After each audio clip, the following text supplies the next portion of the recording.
अस्सलामुअलैकुम। Horror stories के एक न्यू एपिसोड के साथ मैं हूं Mazhar Malik. Thank you so much and love you so much आप सबके प्यार भरे फीडबैक का। कल मैंने आपको पार्ट 1 सुनाया था, उसी का पार्ट 2 वहीं से कंटिन्यू करता हूं।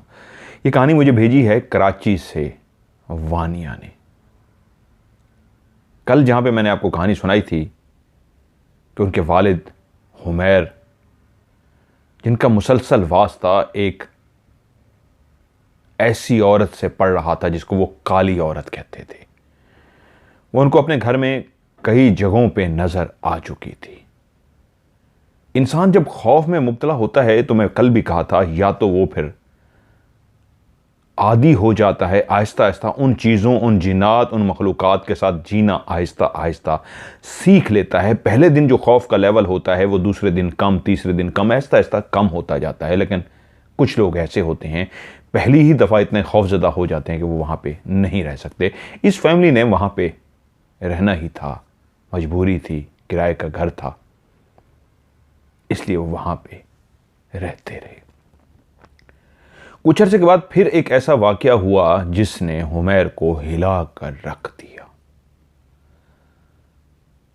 हुमैर शाम का टाइम अपने घर में दाखिल हुए और वो वॉश बेसन के अंदर जाकर अपना हाथ मुंह धोने लगे। अमूमन जहां पे भी वॉश बेसन होता है उसके बिल्कुल सामने एक शीशा भी लगा होता है। जब आप हाथ मुंह धो लेते हैं तो आप वहीं पे कंघी भी करना चाहते हैं। जिस जगह वो हाथ मुंह धो रहे थे वो एक बाहर की तरफ बना हुआ वॉश बेसन था। घर के अफराद उस वक्त कहीं पे भी मौजूद नहीं थे। शाम के धुंधले साए, वो जो अंधेरे हर तरफ फैल जाते थे, वो जो रात की तारीकी आती थी, एक काली स्याह चादर ओढ़ लेती थी, हर तरफ रात हो जाती थी। अभी उस काली स्याह चादर को ओढ़ने में कुछ टाइम बाकी था। अभी घुप अंधेरा नहीं हुआ था, सूरज जरूर चला गया था, लेकिन हर तरफ आहिस्ता आहिस्ता वो रात का अंधेरा अपनी काली चादर फैलाने के लिए आगे बढ़ता जा रहा था। और वो जब अपने वॉश बेसन में खड़ा मुंह हाथ धो रहा था, वो पानी खुलने की आवाज़, जब आप नलका खोलते हैं तो उसमें से पानी टपकता है, हाथ आगे करते हैं, दोनों हाथों की मुट्ठियां बना के उसमें पानी जमा करते हैं और मुंह पे एक छींटा सा मारते हैं तो एक आवाज़ आती है, छोटे छोटे बारीक से कतरे नीचे गिरते हैं। इंसान अपने आप को इंतहा का फ्रेश महसूस करता है, उसकी थकावट दूर हो जाती है। स्पेशली जो बाहर से आया हुआ शख्स होता है, जब वो आके घर अपने मुंह हाथ धोता है तो अपने आप को तरोताज़ा पाता है। ऐसा ही हुमैर के साथ था। उसने मुंह पे छींटे मारे। छींटे मारने के बाद आप सोप यानी साबुन इस्तेमाल करते हैं मुंह को वॉश करने के लिए, उसने ऐसा ही किया, साबुन लगाया और मुंह पे साबुन लगाना शुरू कर दिया। जब वो मुंह पे साबुन लगा चुका तो अगला मरला होता है उस साबुन को पानी से वॉश करना, और ऐसा ही किया। उसने पानी हाथों में भर के मुंह को वॉश करना शुरू कर दिया। तकरीबन वो साबुन वॉश कर ही चुका था कि उसी लम्हे उसको महसूस हुआ कोई चीज उसकी तरफ आई है, किसी चीज ने उसको टच किया है। अब वो यकीनन सी बात है, मुंह तो धो चुका था, लेकिन हाथ, लम्स या जो चीज भी उसको टच कर रही थी वो पीछे वाली साइड से टच करती तो वो समझ जाता कि घर का कोई फर्द है जिसने आके उसको टच किया। लेकिन आज तक ऐसा पहले हुआ नहीं था कि पीछे से आके उसको मुंह हाथ धोते हुए कोई टच करे। वो हाथ उस तरफ से आ रहे थे जहां सामने दीवार और दीवार पे लगा हुआ शीशा। क्योंकि वो हाथ इस अंदाज में उसकी तरफ आके अभी टच हुए थे कि वो फौरन चौंक गया, और इसके बावजूद कि उसने अपनी आंखें बंद की हुई थी, लेकिन साबुन वो क्योंकि मुंह से हटा चुका था, उसने अपनी फौरन आंखें खोल दी। तभी उसने देखा दो इंसानी हाथ जो सामने वाले शीशे से निकलकर उसके मुंह की तरफ आ चुके थे। या उसको लम्स महसूस हुआ, उसी लम्हे उसने आंखें खोल दी, क्योंकि एक सेकंड लगता है इंसान को सोचने में कि पीछे से तो नहीं, ये तो हाथ सामने से आ रहे हैं। क्योंकि हाथ इस अंदाज में जब आपके चेहरे पे आते हैं तो आपको महसूस हो जाता है हाथ सामने से आए हैं तो सामने शीशा है, शीशे से कोई चीज़ कैसे मुझे टच कर सकती है। ये सोचते ही चंद सेकंड, 1 से 2 सेकंड के अंदर उसने आंख खोल दी और सामने मंजर था, शीशे के अंदर से 2 इंसानी हाथ उसके जो चेहरे को अभी टच हुए थे, उन्होंने फौरी तौर पे उसके चेहरे को हाथों में दबोच लिया। दबोचने का अंदाज ऐसा था जैसे कोई किसी का सांस बंद करने के लिए नाक और मुंह पे हाथ रख लेता है ताकि वो उसकी सांस ना वो नाक से ले सके और ना वो मुंह से ले सके। जैसे ही उसको अंदाजा हो गया कि वो जो 2 इंसानी हाथ थे जिसके काफी बड़े बड़े नाखून थे, क्योंकि वो नाखून उसको चेहरे पे चुभे थे, उन हाथों ने इस अंदाज में जकड़ा था उसके चेहरे को कि उसका सांस बंद सा हो गया और फौरी तौर पे उसने अपने दोनों हाथों को आगे बढ़ाया अपने चेहरे को छुड़ाने के लिए उन हाथों की गिरफ्त से। वो जोर लगा रहा था और उन हाथों को हटाने की कोशिश कर रहा था और वो हाथ मुसलसल जोर बढ़ाते जा रहे थे। अंदाज ऐसा था जैसे वो हाथ चाहते थे कि वो सांस ही ना ले सके, आज उसकी सांस बंद कर दी जाए।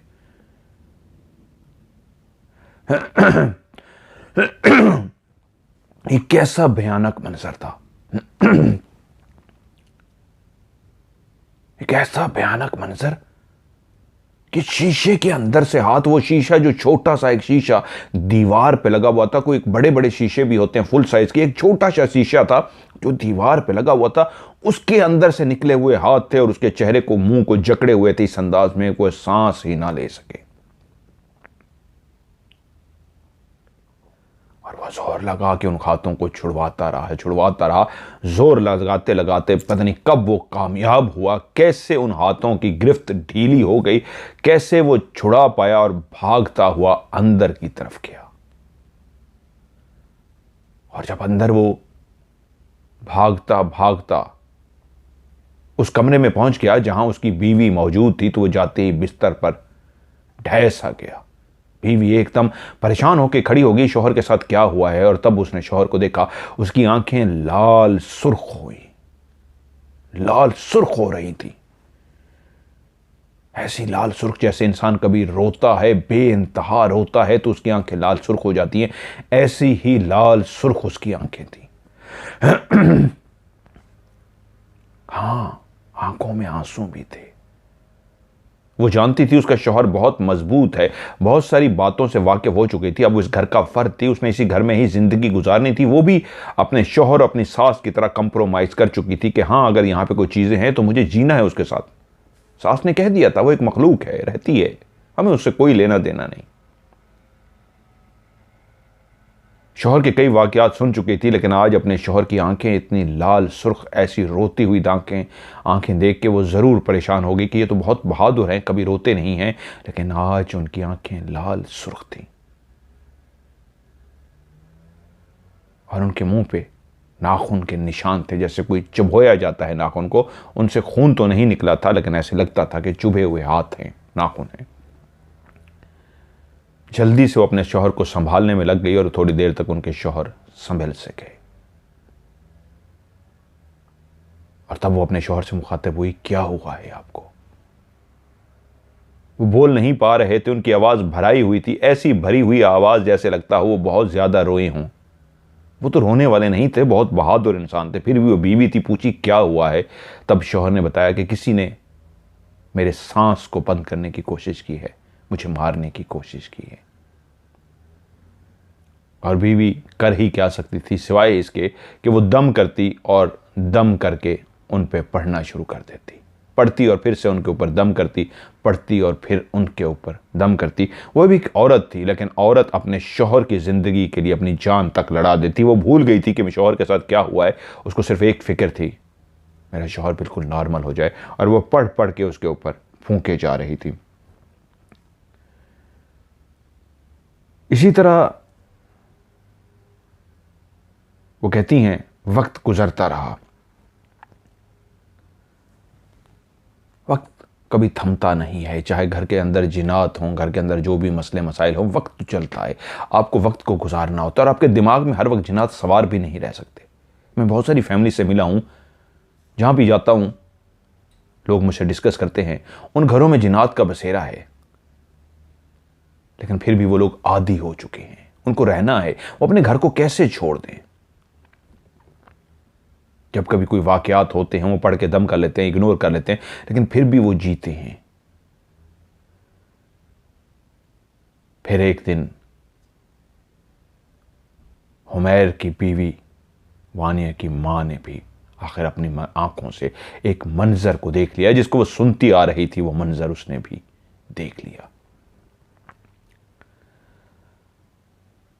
आज वो सुबह उठी, रूटीन के काम किए, शौहर को नाश्ता वाश्ता दिया, जिस तरह रूटीन के रोज के काम थे उसने किए, शौहर भी चले गए, वो घर के काम करती रही, यहां तक के शाम हो गई। शौहर के आने का वक्त तकरीबन होने ही वाला था कि वो बैठी टीवी देख रही थी कि शौहर बस आते ही होंगे।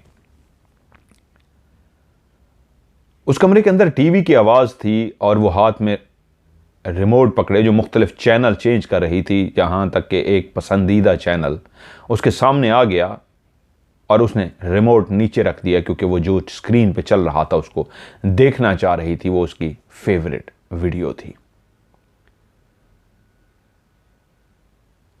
वो कोई लंबी देर के लिए टीवी के लिए देखने के लिए नहीं बैठी थी कि बिल्कुल आराम से टेक लगा के बैठ जाती। वो इस अंदाज में बैठी थी, टीवी देख रही थी कि अभी बस शौहर आने वाले हैं, उनको वेलकम करना है, जैसे ही वो आ जाएंगे उनके लिए खाना बनाना है, शौहर की तैमेदारी में ख़वातीन लग जाती हैं। तो इस अंदाज में बैठी थी कि बस टीवी देखती रहूं, ऐसे जैसे ही आए ताकि मैं फौरी खड़ी हो जाऊं, उनके लिए ताज़ा रोटी बनाऊं, और जैसे बीवियां करती हैं। कमरे के अंदर उजाला था लेकिन बाहर अंधेरा, शाम हो चुकी थी। रोजाना की तरह एक वो शाम, ऐसी शाम जिसके अंदर हर वक्त अंधेरा होता था, एक ऐसी शाम जहां पे सूरज चला जाता था और जैसे ही अंधेरा फैलना शुरू होता है तो इंसान का दिमाग कहता है शाम हो गई है। वो अपने उन प्यारों का इंतजार शुरू कर देता जो दफ्तरों से वापस आने वाले होते, क्योंकि इस वक्त तो परिंदे भी अपने घरों को वापस लौट के अपने घोंसलों में बैठे बातें कर रहे होते। कभी आप शाम को देखें तो किसी दरख्त के ऊपर बेइंतहा परिंदे जमा होते हैं तो इतना शोर सा हो रहा होता है, खुदा बेहतर जानता है वो आपस में क्या बातें कर रहे होते हैं, शोर सा कर रहे होते हैं, और उस शोर को थमते थमते कुछ देर ही लगती है, ऐसी खामोशी हो जाती है कि वो सारे इसी दरख्त पे ही सो गए हैं, या पता नहीं इस दरख्त से उड़ के कहीं और जाके सो गए हैं, लेकिन एक खामोशी सी छा जाती है। अब तो परिंदे भी अपने घरों को आ चुके थे और वो अपने शौहर का इंतजार कर रही थी, टीवी की तरफ मुतवज्जो थी कि तभी उसकी कान ने एक आवाज को सुना, वजूद को घसीटने की आवाज। और जैसे उसके कानों ने उस आवाज को सुना तो वो उसी लम्हे जिस तरफ से आवाज आई थी उसका चेहरा मुड़ गया, और जब उसने अपना चेहरा उस तरफ मोड़ा जिस तरफ से आवाज आई थी, तभी उसकी आंखों ने एक मंजर देखा, एक काली स्याह औरत अपने वजूद को जमीन से घसीटती हुई लेके आ रही थी, ऐसे जैसे किसी की टांगें लागर हो गई हों, ऐसे जैसे किसी की टांगें काम करना छोड़ दें और वो टांगों के सहारे चल ना सकता हो, तो तभी ऐसे लोग अपने वजूद को घसीटते हैं ज़मीन पे, हाथों का सहारा लेते हैं और वजूद को घसीटते हुए थोड़ा सा और आगे लेके जाते हैं, फिर हाथों का सहारा लेते हैं, वजूद को घसीटते हुए आगे लेके जाते हैं। वो जो कानों ने आवाज़ सुनी थी वो वही काली औरत अपने वजूद को घसीटती हुई अंदर दाखिल हो रही थी, उस तरफ उसी सिमत आ रही थी जिसी सिमत वो बैठी टीवी देख रही थी। और जब उसने पहली दफा एक औरत को देखा, गर्दन मोड़ते ही देखा एक औरत है अपने वजूद को घसीटती हुई आ रही है, तो वो एकदम से चौंक सी गई। मेरे घर के अंदर इस वक्त कैसे कोई एक औरत इस अंदाज में दाखिल हो सकती है, और वो भी जिसका नीचे वाला धड़ काम नहीं कर रहा, वो तो सीढ़ियां ऊपर चढ़ ही नहीं सकती, तो ये कौन औरत है जो इस वक्त चढ़ आई है। अभी वो समझ ही ना पाई थी कि वो औरत बिल्कुल उसके करीब पहुंच गई, और जैसे ही उसके करीब पहुंच गई तो वो उसका धुंधला चेहरा जिसको वो क्लियर अभी नहीं देख पाई थी, अब वो देखने के काबिल हो गई, क्योंकि वो औरत वहीं पे ही सीधी खड़ी हो गई मुस्कुराती हुई, ये बताने के लिए मैं वैसे ही वजूद को घसीट के आ रही थी, मेरी टांगें बिल्कुल ठीक हैं, मैं टांगों पे खड़ी हो सकती हूँ। तुमसे मिलना जो था, तो इसलिए घसीटती हुई आई हूं अपने आप को। और जब वो सामने खड़ी हुई तो उसने एक ब्लैक कलर का जुब्बा पहना हुआ था। जुब्बा कहते हैं कि ऐसा लिबास जिस तरह ख़वातीन के कुछ बुरके भी होते हैं कि आप पूरा पहन लें, वो ज़मीन तक ही गोल सा होता है और ज़मीन तक चला जाता है। उसके अंदर आप बाजू पहनते हैं और आगे से बटन से बंद कर लेते हैं, जिस तरह मर्दों की शेरवानी सी होती है लंबी सी, इसी तरह कोई जुब्बा सा होता है कि वो एक ही लिबास होता है और पाँव तक जा रहा होता है। उसने वो ब्लैक कलर का लिबास पहना हुआ था जो उसके पाँव तक जा रहा था। उसके पाँव नीचे नज़र नहीं आ रहे थे और चेहरे पे उसने स्कार्फ बांधा था, जैसे औरतें एक स्कार्फ सा बांधती हैं। अलग से उसने एक स्कार्फ बांधा हुआ था। उस स्कार्फ से उसने अपना सर ढांपा हुआ था। चेहरा उसका बिल्कुल कलेयार था। उसका रंग काला स्याह था।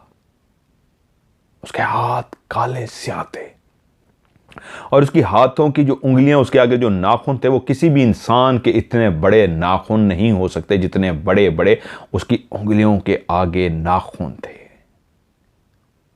कभी किसी इंसान के इतने बड़े नाखून नहीं होते। और उसका चेहरा जितना ज्यादा काला स्याह था, वहीं पे उसकी जो दो आंखें थीं वो उतनी ही सफेद थीं जितना उसका चेहरा काला स्याह। वहां पे सिर्फ दो सफेद आंखें थीं, उसमें जो ब्लैक आंखों के बीच में होता है ये नहीं था। टोटली वो सफेद थीं और वो मुस्कुराती हुई सामने खड़ी थी। और जब मुस्कुरा रही थी तो उसके दांत भी वो देख पाई, बिल्कुल छोटे छोटे छोटे, जैसे किसी मछली के छोटे छोटे दांत होते हैं, ऐसे छोटे छोटे छोटे छोटे उसके सारे दांत थे। इंसान की तरह दांत नहीं थे। और वो मुस्कुरा रही थी। वो पीले स्याह छोटे छोटे वो दांत भी देख पाई और उसकी आंखों में वो जो सफेदी थी वो किसी भी इंसान की नहीं हो सकती थी। और उसका काला स्याह भयानक सा चेहरा था। और उसने उसके हाथों के नाखूनों को भी देख लिया था। वो पहचान गई थी ये कोई भी औरत नहीं है। सुन रखा था उसने काली औरत का, और आज काली औरत वो उसके बिल्कुल सामने खड़ी थी। और उसने अपने हाथ ऐसे ऊपर किए और लहराना शुरू कर दिया हाथों को।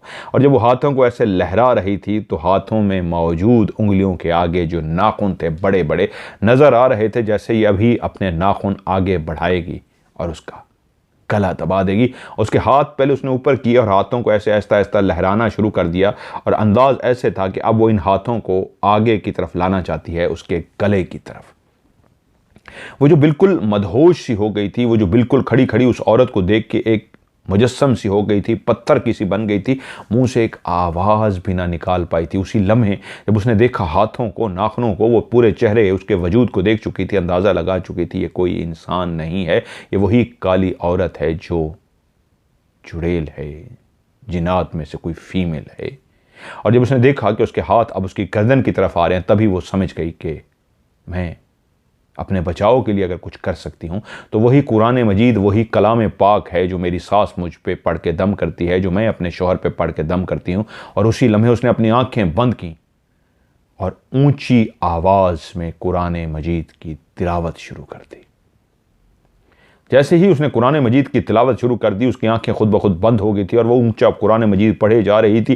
दिल की धड़कन तेज थी, पूरा वजूद कांप रहा था कि अभी हाथ उसकी गर्दन तक पहुंचेंगे, अभी हाथ उसकी गर्दन तक पहुंचेंगे। लेकिन फिर भी वो अपने अल्लाह का कलाम पढ़ी जा रही थी, कांपती जा रही थी, पढ़े जा रही थी, पढ़े जा रही थी, पढ़े जा रही थी। वो कितनी देर पढ़ती रही है उसको होश नहीं रहा, लेकिन आखिर इंसान है, पढ़ते पढ़ते पढ़ते जब इंतजार करता है कि काफी देर हो गई है और अभी तक वो हाथ जो बिल्कुल उसके करीब थे, जिनको चंद सेकंड के अंदर ही उसके करीब पहुंच जाना था, वो अभी तक उसकी गर्दन तक क्यों नहीं पहुंचे, तो इंसान है वो आंखें जरूर खोलता है और आंखें खोलकर देखता है।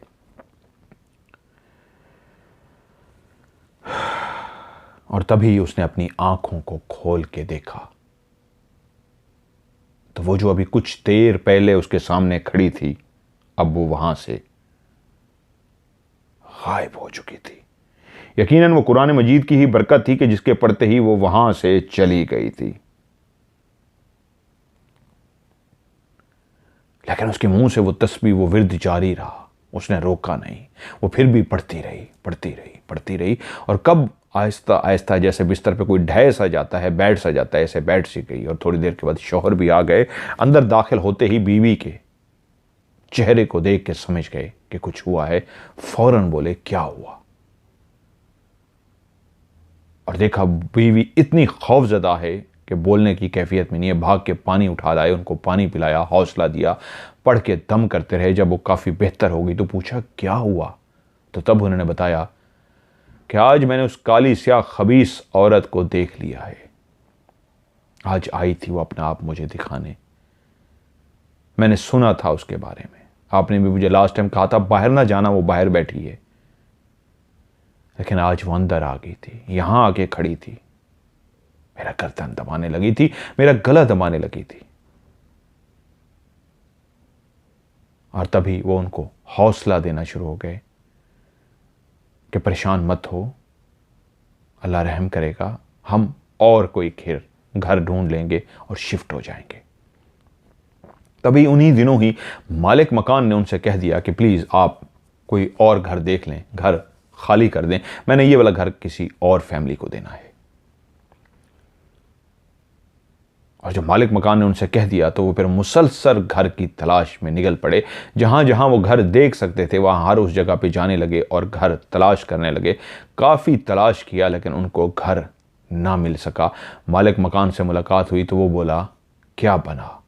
उन्होंने कहा, जी हम तो काफ़ी घर देख आए हैं, फ़लाँ इलाके में, फ़लाँ इलाके में, फ़लाँ इलाके में, लेकिन कोई घर मिल ही नहीं रहा, हम काफ़ी परेशान हैं। तो उसने कहा, अब एक काम कीजिए, नीचे वाला जो पोर्शन है वो खाली हो चुका है, मैंने ऊपर काम कराना है, अब नीचे वाले पोर्शन में शिफ्ट हो जाइए। और वो यूं कहते हैं, हम नीचे वाले पोर्शन में शिफ्ट हो गए। अब उस पोर्शन से जो ऊपर था उनको लगा कि हमारी जान छूट गई है। अब वो जो वाकयात जो उस काली औरत के ऊपर हो रहे थे अब कम से कम नहीं होंगे, अब हम सुकून में आ जाएंगे। और ऐसा ही हुआ, कुछ अरसा तक ये लोग सुकून में रहे।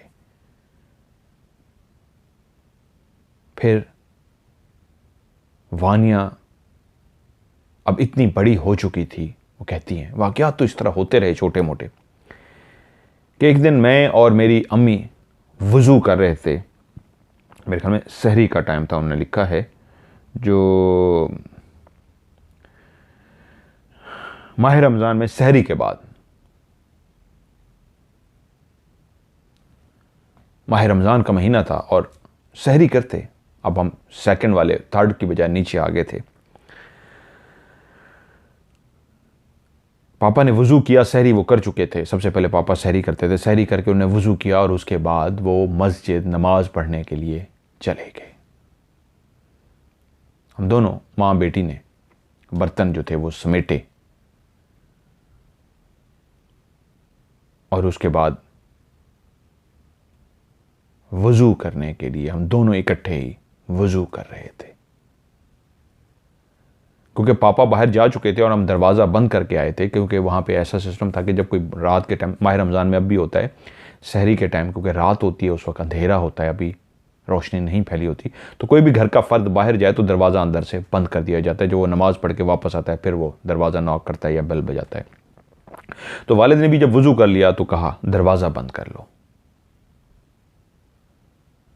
तो बेगम पीछे गई, उनको रुखसत किया और दरवाज़ा बंद करके अपने काम में मसरूफ़ हो गए। और जब काम कर लिए और वज़ू करने लगे कि हम नमाज़ पढ़ लें, तो उसी वक्त उनके कानों ने एक भारी भरकम आवाज़ को सुना।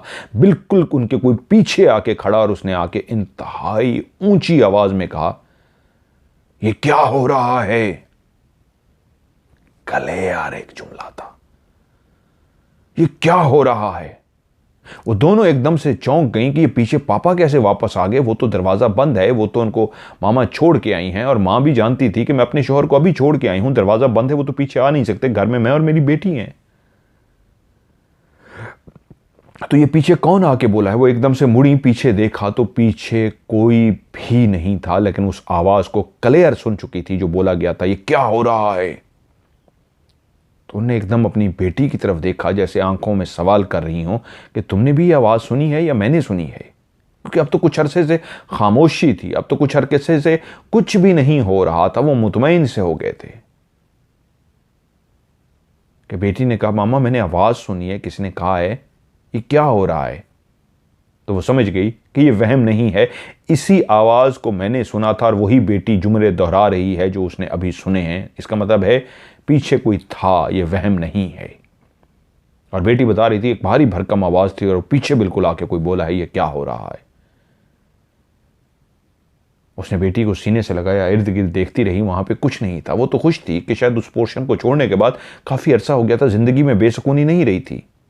लेकिन फिर आज किसी ने आके ज़िंदगी को बेसुकून कर दिया था। बिल्कुल पीछे आके गुस्से में कहा था, ये क्या हो रहा है। जैसे उसको वुजू करना बहुत बुरा लगा था और गुस्से में वो बोला था। तभी उसने खड़े होकर फिर से पढ़ के अपने ऊपर दम किया, बेटी के ऊपर दम किया। और जब दिल की धड़कन नॉर्मल हो गई, महसूस हुआ कि नहीं अब हालात बेहतर हैं, तो फिर से दोनों ने वुजू किया और नमाज पढ़ना शुरू कर दी। कुछ दिन खैरियत से गुजरे।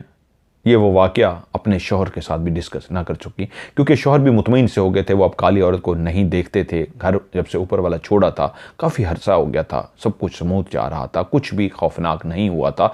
ये वाकया भी उन्होंने कहा कोई चलो कोई बोला ही है ना आके, इसमें ऐसी क्या बात है, चुप करके। माह रमज़ान चलता रहा। फिर कुछ दिन के बाद वो कहते हैं हम पापा मामा और मैं लेटे हुए थे। पापा ने कानों में हेडफोन लगा रखे थे और वो मोबाइल पे कोई वीडियो वगैरह देख रहे थे। मैं और मामा आपस में बातें कर रही थी। रात की अभी भी खामोशी थी।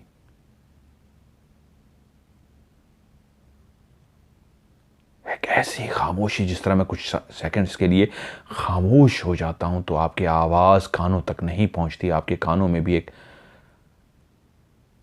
खामोशी महसूस होती है। ऐसी एक खामोशी। लेकिन दोनों मां बेटी जब आपस में बातें कर रही थी, जब वो बोलती थी तो वो खामोशी खत्म हो जाती थी। कहती ऐसे बातें करते करते एकदम से हमारे कानों ने एक आवाज सुनी है,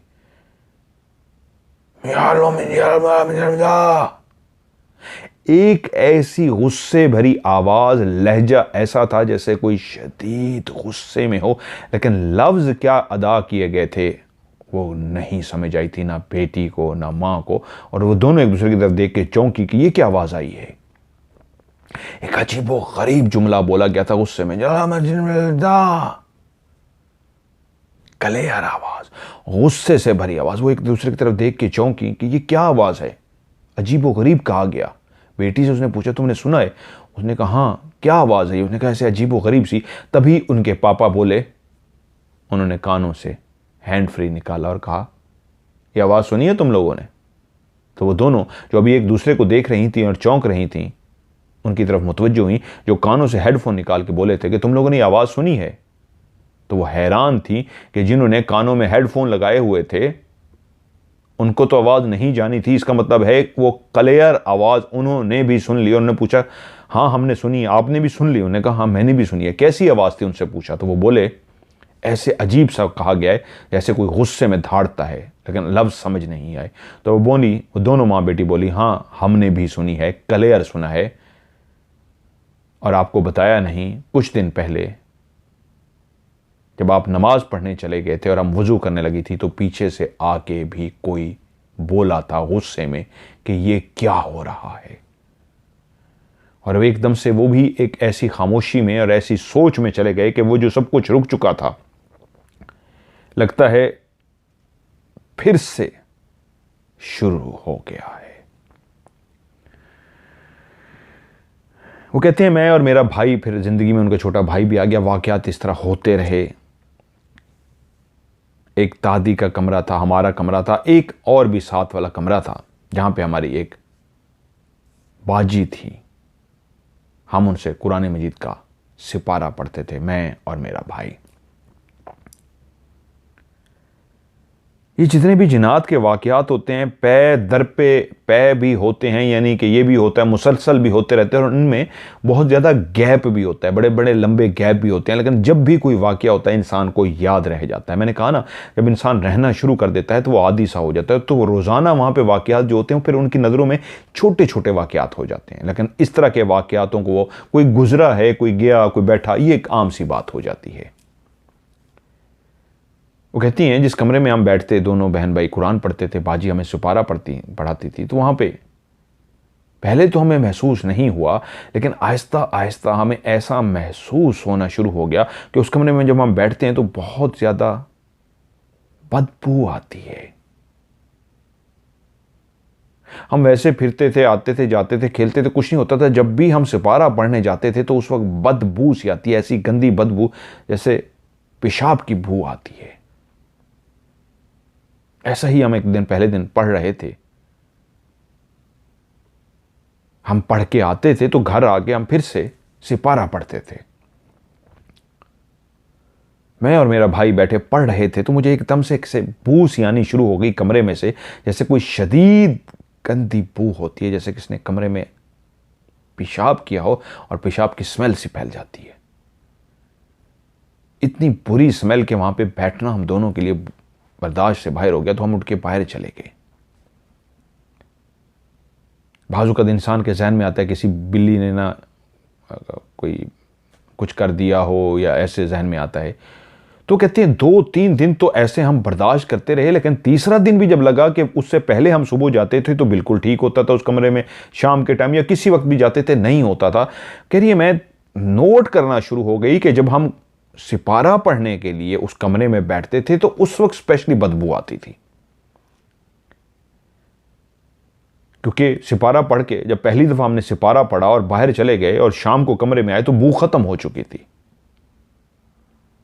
अगले दिन भी जब हम सिपारा पढ़ने के लिए गए तो उसी लम्हे बू आई, और उसके बाद रात को फिर से चेक करने के लिए गए, जब बंदा इंसान जिस तरह काम से जाता है तो बू नहीं थी। और 3 दिन 4 दिन ऐसे जब मुसलसल उस कमरे में हम गए और सिपारा पढ़ने के लिए बैठते तो जैसे ही हम पहुंचते पहले से बू नहीं आ रही होती, कि कमरे में जाके बैठे और सिपारा पढ़ना शुरू हुआ तो बू नहीं आ रही, कोई बदबू नहीं आ रही। जैसे ही पढ़ना शुरू किया तो थोड़ी ही देर गुजरती थी पढ़ते हुए कि बदबू आनी शुरू हो जाती थी। पहले दिन तो हम उठ के चले गए, लेकिन दूसरे दिन मजबूरी थी, बैठना था। तीसरे दिन भी फिर मेरे दिमाग में वानिया कहती एक सवाल आया कि उससे पहले जब मैं आई हूं क्या उस वक्त बदबू थी? मैंने कहा कल देखूंगी। कहती रात को मैं स्पेशली देखने के लिए फिर गई, कमरे में कोई स्मेल वगैरह आ रही है, तो कमरे में कोई भी स्मेल नहीं थी। ये बात क्लियर हो गई कि जब रात को स्पेशल मैं चेक करने के लिए गई हूं तो कमरे में कोई भी स्मेल नहीं है। और अगले दिन कहती है जैसे ही हम पढ़ने के लिए वहां पे गए तो जाते ही सबसे पहले मैंने कमरे में सूंघना शुरू किया, आया कोई स्मेल आ रही है? कोई भी स्मेल नहीं थी। और जैसे ही हमने कुरान मजीद पढ़ना शुरू किया तो फिर स्मेल आनी शुरू हो गई। और तब मुझे अंदाजा हो गया कि उससे पहले ये स्मेल नहीं होती, जब हम पढ़ते हैं स्मेल होती है, और रात को भी आते हैं स्मेल नहीं होती। तो अगले दिन मैंने अपनी सिपारे वाली बाजी से कहा कि बाजी वो हमारा जो कमरा है ना, उसमें जब हम जाते हैं बदबू नहीं होती, जैसे हम सिपारा पढ़ना शुरू करते हैं ऐसी बदबू आती है जैसे किसी ने पेशाब किया हो वहां पे। तो वो समझ गई, या उनको क्या अंदाजा था, उन्होंने कहा मैं समझ गई हूं, बेफिक्र हो जाओ, अब वहां से स्मेल नहीं आएगी। और ऐसा ही हुआ। उन्होंने क्या पढ़ा क्या किया हमें नहीं पता, कि अगले दिन जब हम कमरे में गए तो स्मेल नहीं आ रही थी, और हम बैठ के कुरान पढ़ते रहे तो कोई भी स्मेल वहाँ पे नहीं आई, और वो स्मेल वहाँ पे मुस्तकिल ख़त्म हो गई थी। सिर्फ हमने बाजी के नोटिस में दिया था और उसके बाद स्मेल ख़त्म हो गई थी। मेरी माँ ने मुझे बहुत ज़्यादा वाक़यात, वानियाँ कहती है, सुना रखे थे। उस घर के अंदर से जो कुछ भी था, मैं माँ के साथ जुड़ी हुई थी, मुझे बहुत कुछ पता लग चुका था। लेकिन वो एक दिन, वो एक लम्हा ऐसा भी ज़िंदगी में आ गया कि मैंने भी उस काली औरत को देख लिया, जिसके मैंने बहुत ज़्यादा वाक़यात सुने थे। मैं, मेरा भाई, हम कमरे में बैठे थे कि एकदम से मेरी निगाह पड़ी कि सामने दरवाजे में कोई आया है, 1 सेकंड के लिए खड़ा है और वहां से चला गया है। लेकिन वो एक सेकंड जो कोई आके रुका, वो रोशनी में था, इतनी क्लियर तेज रोशनी में कि उसकी पूरे हुलिये को, उसके पूरे वजूद को, उसके नक्श को, उसकी हर चीज को मैंने देख लिया और उसी लम्हे वो वहां से चली गई। हां, वो काली स्याह औरत थी। उसकी आंखें बिल्कुल सफेद सी थीं, अंदर कोई ब्लैक सा नहीं था। उसने सफेद ब्लैक जुब्बा पहना हुआ था। उसने जिस तरह स्कार्फ बांधा हुआ था, वो ऐसा स्कार्फ था जैसे आगे से चूंच बनाई जाती है स्कार्फ की, ऐसे स्कार्फ की यहां माथे तक चूंच आ रही थी और पिनों से बांध के, जिस तरह पिने लगा के बांधा जाता है, अजीब से अंदाज में पिने लगा के नीचे स्कार्फ को बांधा हुआ था। पिने लगी हुई भी मुझे नजर आई और आगे से चूंच बनाई हुई थी और काला स्याह उसका चेहरा था और उसका कद बिल्कुल एक आम औरत के बराबर था। आंखें उसकी बिल्कुल सफेद थीं, काले चेहरे पे वो सफेद आंखें बहुत ही भयानक लगती थी। वो आई, उसने सिर्फ एक झलक मुझे देखा और उसके बाद चली गई और मैं काफी देर वहां पे कांपती रही। जब मेरी हालत बेहतर हुई तो मैंने अपनी मां से जिक्र किया, मां मैंने उसको देख लिया है। मेरी मां बोली, किसको? मां, मैंने काली औरत को देखा है।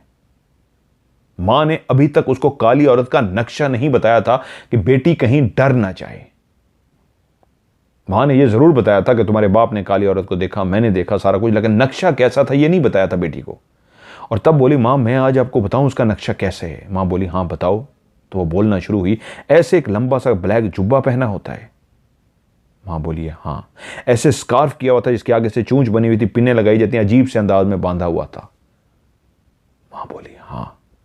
उसका चेहरा काला स्याह है ना उसका चेहरा। मां और हैरान हुई कि मैंने तो कभी भी इसको नहीं बताया, लेकिन ये वही नक्शा खींच रही है जिसको मैंने देखा था। मां बोली, हां। और उसकी आंखें बिल्कुल सफेद।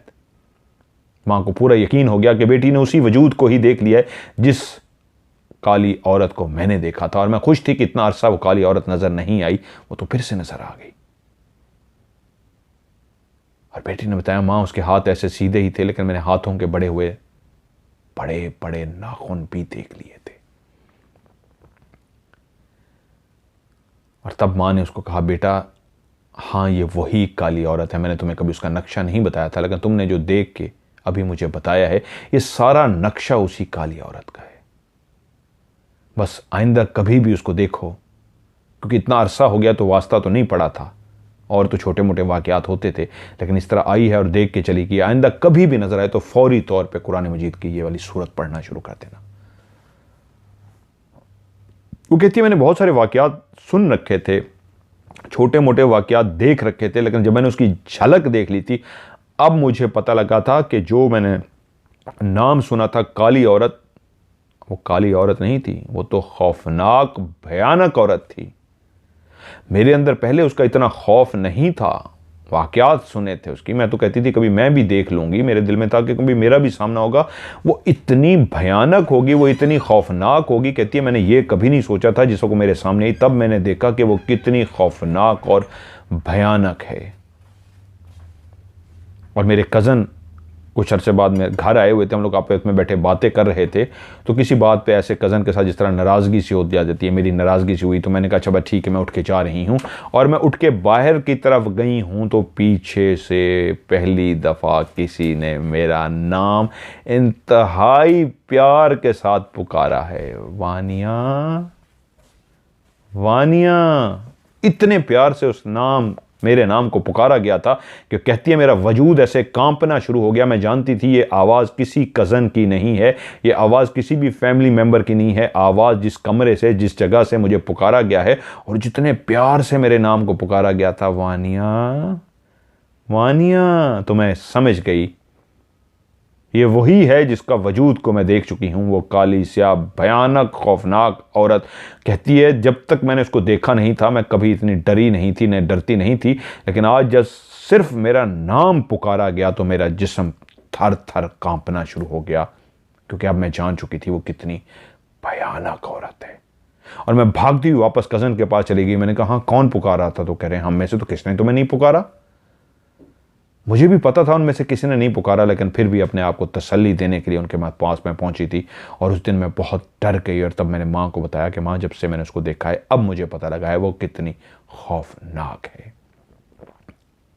और वहीं मेरी जो दादी का कमरा था, कुछ अरसे बाद मैंने क्लियर उसी दादी के कमरे की जो खिड़की बनी हुई थी वहां पे एक छोटे से बोने को देखा।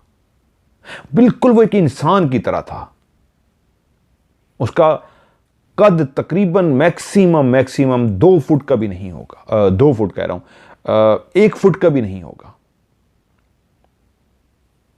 यानी 1 फुट जो होता है उससे भी उसका छोटा कद था। और वो खिड़की खुली हुई थी, खिड़की के अंदर आया है, उसने झांका और वो बिल्कुल सामने मेरे बिल्कुल था। मैंने उसको क्लियर देखा। जिस तरह एक इंसान का सर होता है, इंसान का पूरा वजूद जिसमें टांगे, हाथ, बाजू, पैर, सब कुछ उसके उसी तरह थे। ऐसे जैसे कोई खिलौना होता है, ऐसे जैसे लड़कियों की कोई गुड़िया सी होती है, उतनी कदो कामत का वो एक इंसान सा था, छोटा सा बोना। सर उसका बिल्कुल गंजा था, सर उसका बहुत ज़्यादा बड़ा था। जिस्म उसका बहुत ही छोटा था, लेकिन सर वाला हिस्सा बहुत ज़्यादा बड़ा था, जिस पे बाल नहीं थे। वो बिल्कुल मेरे सामने आया है और उसने मुझे देखा है। चंद सेकंड के लिए मैंने उसको क्लियर देखा है और मेरे मुंह से चीख निकल गई है। और जैसे ही मेरे मुंह से चीख निकली है, वो नहीं जानता था कि मैं कमरे में बैठी हूं। मैं काफी देर से खामोश होकर बैठी हुई थी, शायद उसको भी नहीं पता था। तभी वो जब खिड़की के अंदर आके खड़ा हुआ और मेरी भी उसी लम्हे निगाह पड़ी है, तो वो जानता वो भी नहीं था कि कमरे में कोई है। वो अपना वजूद शायद दिखाना नहीं चाहता था, लेकिन जैसे ही वो सामने आया उसी लम्हे मैंने भी उसको देख लिया।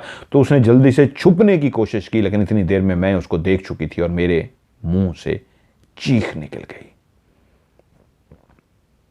क्योंकि मैंने जब से उस काली स्याह भयानक औरत को देखा था, अब मेरी बर्दाश्त खत्म हो गई थी।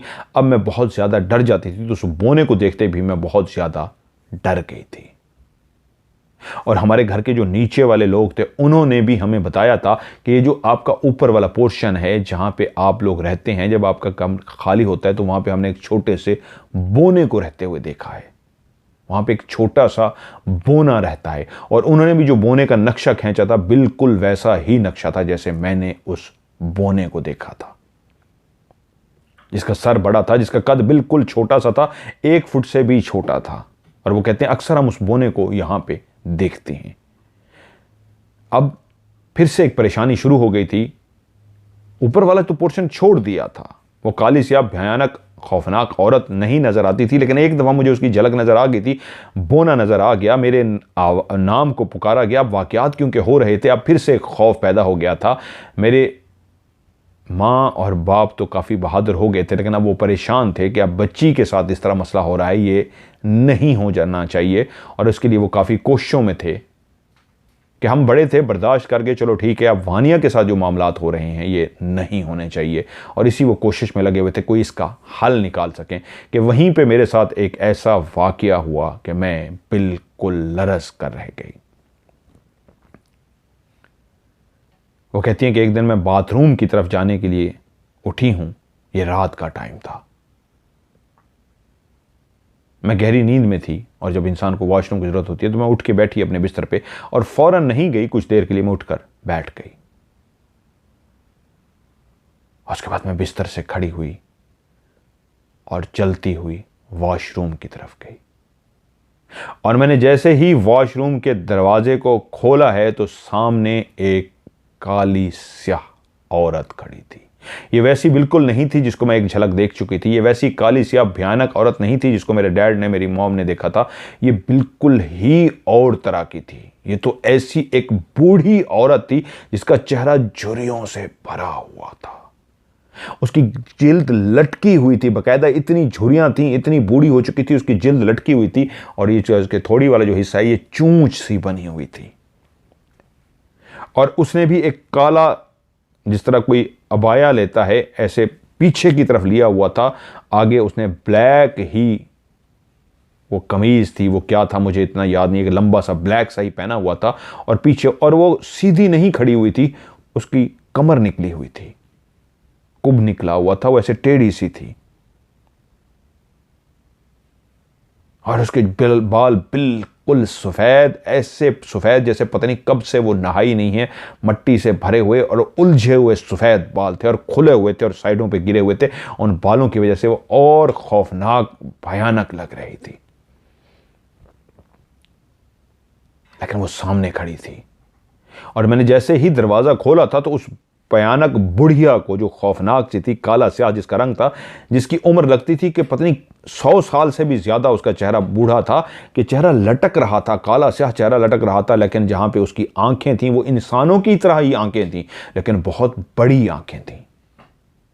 लेकिन उन आंखों को देख के जो कहती है, आज भी मुझे एक बात याद है, वो ऐसा लगता था जैसे मसनूई सी आंखें हों, जैसे किसी खिलौने की आंखें होती हैं। ऐसे नेचुरल आंखें नहीं होती, बंद करती थी तो आंखें झपकते हैं, तो जैसे कोई डॉल होती है और आंखें झपकती है, ऐसी आंखें वो झपक रही थी कि मैं उसकी आंखों को आज तक नहीं भूल सकी। मसनूई सी उसकी आंखें थी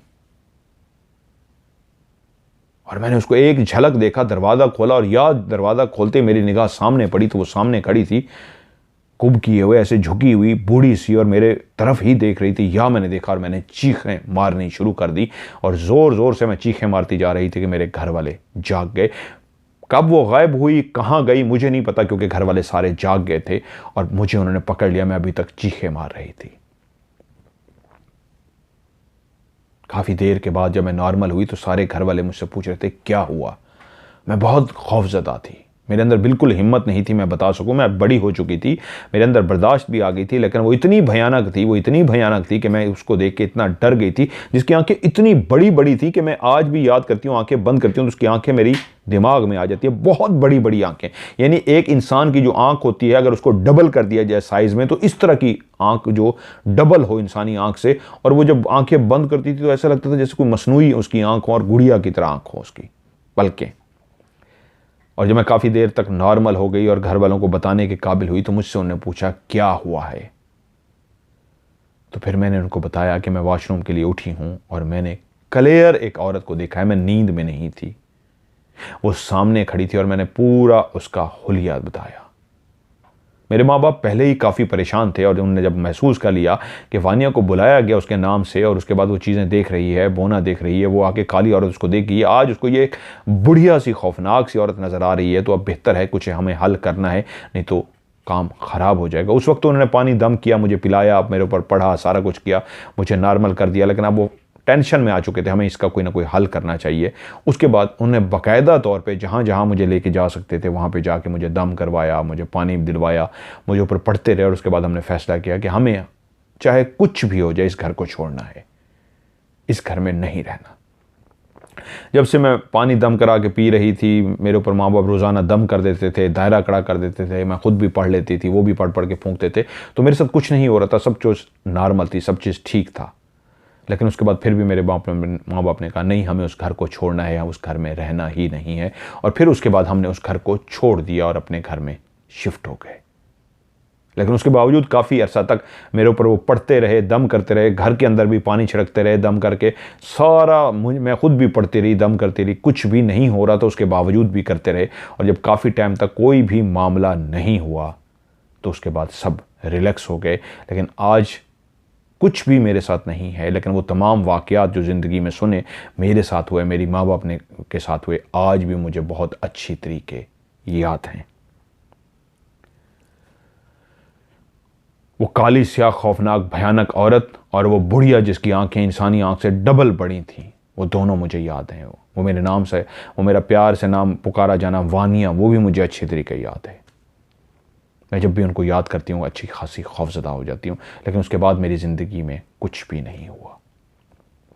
तो ये कहानी थी जो मुझे वानिया ने भेजी, पार्ट 1 पार्ट 2 मैंने आपको सुनाया। फिर भी मैं आपसे कहूँगा वानिया, आप मुझसे रब्ता कीजिए लाइव शो में, रात को जो मैं करता हूँ फ्राइडे सैटरडे संडे को। आप बेहतर है फिर भी ज़िंदगी में कोई मामला ना हो, आप एक दफ़ा रब्ता कर लीजिए। और मैंने आपकी तस्वीर तो नहीं मंगवाई आपसे, आप मुझे अपनी तस्वीर भी भेज दीजिए, मैं देख लूँगा मामलात क्या हैं। आप मॉम डैड की भी मुझे तस्वीर भेज दीजिएगा, बल्कि पूरी फैमिली की भेज दीजिएगा, मैं एक दफ़ा सारा चेक कर लूँगा, आगे कोई परेशानी ना हो, देख के मैं आपको बता भी दूँगा। अगर कुछ होगा तो इंशाल्लाह उसका हल भी आपको कर दूँगा। ये कहानी थी जी जो मैंने आज आपको सुनाई।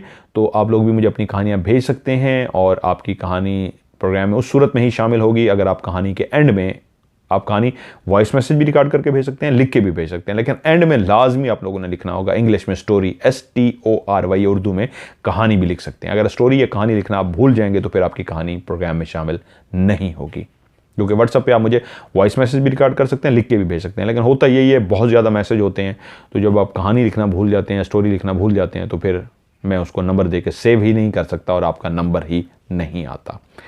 और भेजने के लिए मेरा व्हाट्सएप का नंबर है +9292, पाकिस्तान का कोड है 313665550। मैं रिपीट कर देता हूँ, +923136655500। उर्दू में पढ़ेंगे +923136655500।